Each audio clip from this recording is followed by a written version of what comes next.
Hey everyone, Sasha here. Now I've got an interesting one for you. Adversary in the middle with Evilginx. You know this, you know I've done this before, but it's definitely one of my most favorite things to talk about when I'm demonstrating the value of something, but also to be able to really kind of give people a reality check about how easy this attack is. So I'm splitting this into two. The first one is what you're seeing right now, which is the theory behind this particular attack with Evilginx. But also I want to show you a practical side in another video that will be coming out very shortly. Now look, I'm always happy to be able to enable, educate, and really promote things to a certain level. So if there are any questions, directly message me. Drop me a comment within the actual post as well. I'll be more than happy to help you. But I'm glad you're here. Let's get straight into it. And we're back.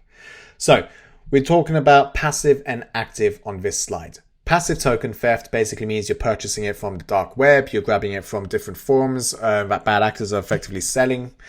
But active is when you're directly engaging, directly communicating with that particular target in order to be able to steal their token. So I think we're all familiar with how 365 login works, okay?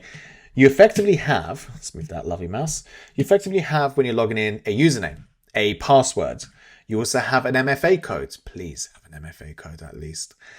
And then what happens when you enter those three things? You then get a string. What is this string?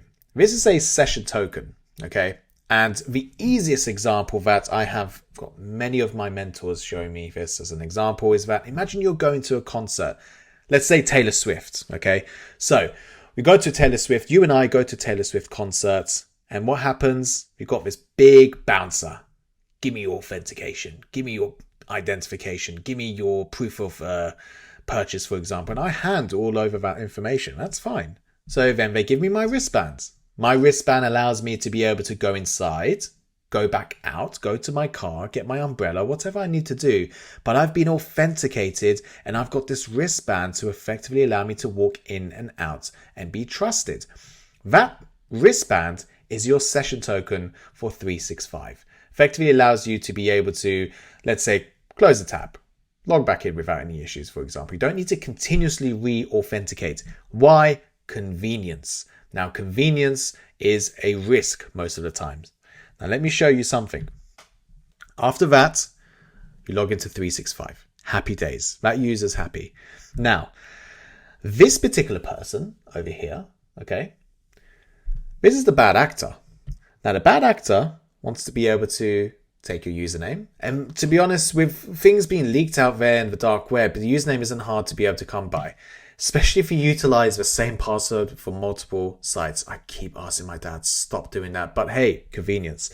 And then they don't have your MFA code. They're upset. Good.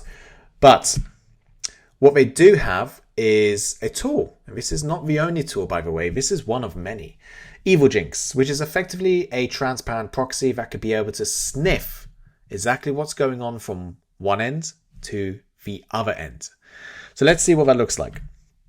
They could be able to send you a message which is tailored, let's say, for Microsoft 365. Make it look incredibly urgent, something that, you know, as soon as you see it, you would want to click it. And they are designed like that. Imagine if you send it to 100 people, there's guaranteed to be at least one person, hopefully not guaranteed, but there's probably going to be one person that's going to end up clicking on it because we are emotional creatures. This is why security awareness training is incredibly important. This is why you have your identity threat detection and response, because people make mistakes. I could have a terrible day that will mess up my judgment. So they then are presented with a 365 login page. It looks identical to the real thing. You will not be able to spot it unless you're looking for the right things. Again, security awareness training will help you to identify that. And we have things called fishlets, lures, which are effectively templates designed to be able to push these out to your targets. Reddit, Facebook, I don't use Facebook anymore. LinkedIn, 365, Twitter, Amazon, you know, these are really popular pages. So that's what Evilginx is. It's a transparent proxy to be able to sniff what's going on from the source to the destination. Now, the bad actor sends over that particular page to, or should I say, it's effectively a phishing link to the end user. They end up clicking on it. navigate to that 365 page, which looks identical. So they're like, oh, okay, there's a risky, let's say risky sign-in. Please go ahead and log in to authenticate. Something which is just going to drag you in to logging in. Now, they're going to enter their username and password. The bad actor, or should I say Evilginx, is going to absorb that, take it up to the destination. But to be honest, the bad actor probably already has this information. That's the scary thing about this. But here it comes, the MFA. So Evilginx is now going to pass this over to the target. Now the target is going to say, again, nothing looks odd. The spelling's correct. The logo looks good. The URL looks fine to me. But Evilginx has now just seen your MFA and has passed it up to the particular destination, which is going to be the 365 page at this stage. And again, looks good. Okay. And that's all that needed to be done. That MFA to be able to pass it up in order to be able to get the token. What happens to the particular user? Let's go back up one page. To the user, they just get a refresh. Okay, because there's a tiny little thing that doesn't look right, and that's going to be the URL. The URL is not exactly identical to the 365 login URL. There could be one little, let's say Microsoft, there could be two T's by accident. But again, we're humans. We're not looking out for those sort of things unless you have the continuous training, security awareness training. Now, here's the thing. Once Evilginx collects that information, it's going to be stored within their console. And this is what it looks like. It's got the cookie, it's got the string as to what's needed in order to be able to plug into the, let's say, for example, the browser of the bad actor. The bad actor will log into their browser, okay? They'll inject that cookie into the browser and they'll be able to authenticate without needing the username, without needing the password, without needing the MFA, because all of that's combined into that wristband being the session token. And they've now just got access to your 365 environment. Now let's stop. Okay, Sasha, we've got access to that 365 environment. There'll be some time for me to be able to do something. Yes, there are technologies out there, of course, Huntress being one of them, to be able to help identify this and stop it.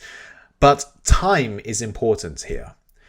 Do you think a bad actor's logging in to that 365 page and snooping around to see, what could I do? They know exactly what to go for in order to be able to, because now they've got initial access. But now they need persistence to stay there for as long as possible. Downloading rogue applications, for example. Maybe forwarding rules, suspicious inbox rules, for example. Creating another user, disabling MFA. There's so many different things that they can be able to do. And it's important to be able to have something that's going to continuously monitor this and to also be able to respond to this as well. Now, look, this is just the theory behind it, okay? And it's already fascinating. It's probably something that I always love to be able to showcase. But what's going to be really fun is actually showing you what this looks like in a real life case scenario with Evilginx and show you how the ITDR, which is the Identity Threat Detection and Response that Huntress offers, is going to be able to not only detect, but respond to this as well. So I hope this has been informative. And this is really the last slide I have, but please stay tuned. The new video is going to be coming out, part 2. And if it's already out, just jump into it, have a look, leave a comment to see if you like it. I do like to create these sorts of videos. I think it's really fun and engaging. But hopefully this has been informative, and I'd like to thank you for listening.